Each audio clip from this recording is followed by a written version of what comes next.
انت عامله ليه؟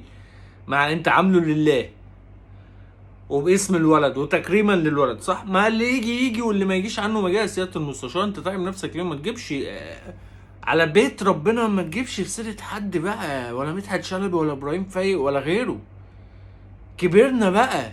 طيب مشكورا كده سياده المستشار رئيس نادي الزمالك السابق عمل كده عزاء خاص للراحل احمد رفعت.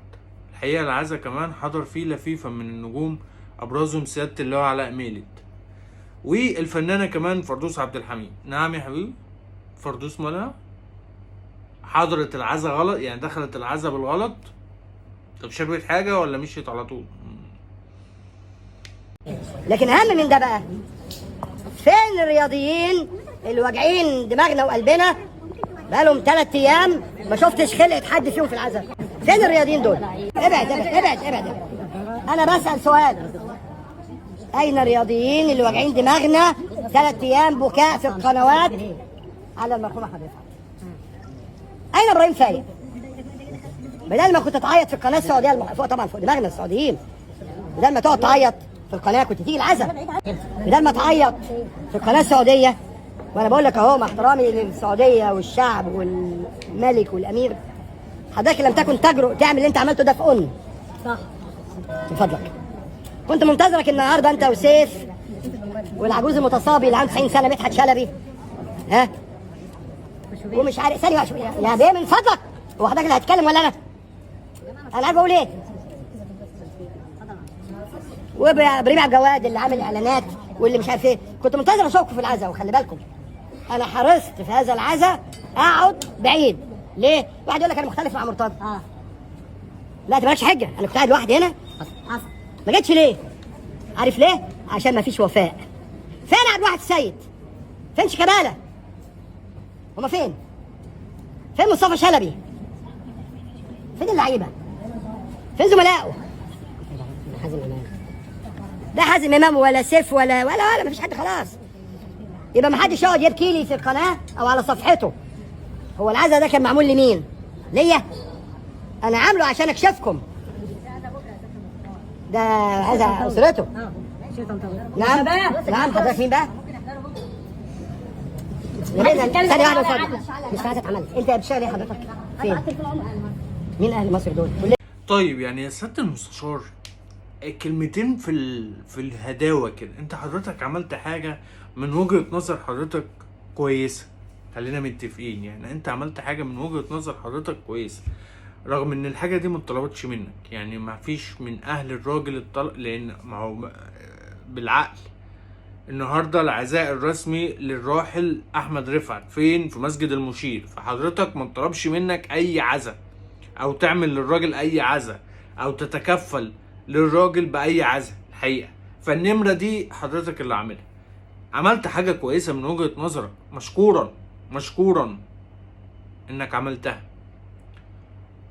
ايه علاقه يعني؟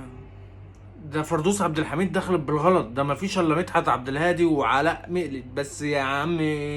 ماشي حاضر. ايه علاقه ابراهيم فايق؟ اصل هو عيط في القناه السعوديه ومع احترامنا للملك والامير. وايه علاقه حضرتك، ايه علاقه الوقفه اللي انت بتقفها دي؟ يعني انت بتقفها قدام المحاكم براحتك عادي، قضاياك، وانت بتبين للناس احقيه قضاياك او احقيه ان انت تدافع عن نفسك. دي حاجه برضو ترجع لك، كلنا معاك فيها. اي مواطن ليه حق ان هو يعمل كده. لكن قدام بيت ربنا، يعني احنا بنعمل كده قدام بيت ربنا، بنجيب الصحفيين واللمه بتاعت كل محكمه حضرتك بتروحها بتجيبها قدام بيت ربنا في الحمديه الشاذليه. ما الحمديه الشاذليه ده دار مناسبات. ما هو لو حضرتك ما تعرفش، ما هو لازق في نادي الزمالك كده سور في سور. حضرتك الحمديه الشاذليه ده مسجد ودار مناسبات. حضرتك انت واقف قدام بيت ربنا عموما، وجايب في سيره ابراهيم فايق، وجايب في سيره مدحت شلبي، وجايب في سيره شيكابالا، وجايب في سيره عبد الواحد السيد، وجايب في سيره مش عارف مين. ليه؟ وايه علاقه ابراهيم فايق بالقناه السعوديه اللي هو شغال فيها والملك والامير؟ وما احترامنا للملك والامير، وما ترجعوش تعيطوا، وده العزا، والمفروض كنتوا تحضروا العزا، وهو ده العزا. ما هي الناس مش هتحضر العافيه، يعني هي الناس مش هتحضر بالعافيه في العزا.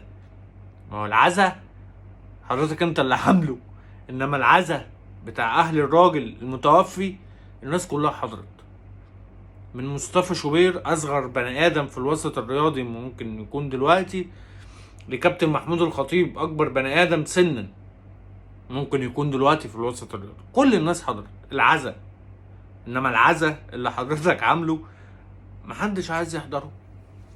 فبلاش توزع الاتهامات على الناس علشان ما حضرتش العزا اللي ما حضرش فيه.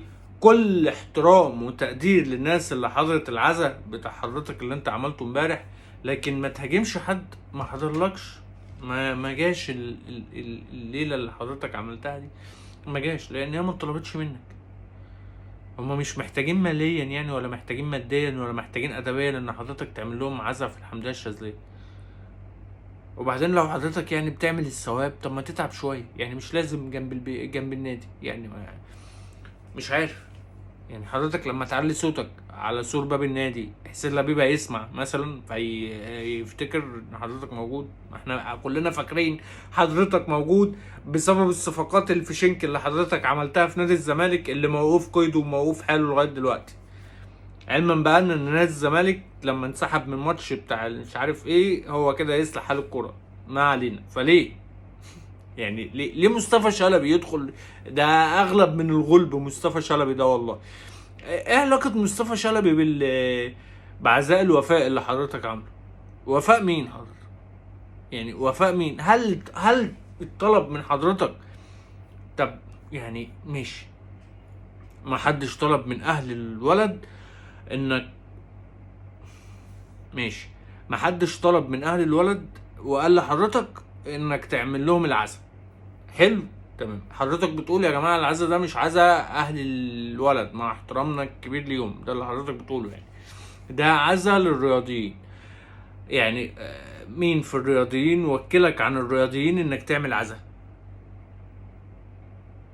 سؤال يعني، مين نقاد الرياضيين يعني، ولا رئيس اتحاد الكوره طيب وكل حضرتك رئيس نادي طيب موجود في الساحه الكرويه اللي احنا فيها؟ رضا عبد العال طيب قال لحضرتك اعمل لهم عزا باسم الرياضيين؟ مين؟ وبعدين زعلان ان الناس الرياضيين ما جوش العزا اللي حضرتك عامله. طب هم عملوه ليه؟ يعني انت عامله ليه؟ ما انت عامله لله وباسم الولد وتكريما للولد، صح؟ ما اللي يجي واللي ما يجيش عنه ما جاء. سياده المستشار انت تعب نفسك ليه؟ ما تجيبش على بيت ربنا، ما تجيبش في سيره حد بقى، ولا مدحت شلبي ولا ابراهيم فايق ولا غيره. كبرنا بقى.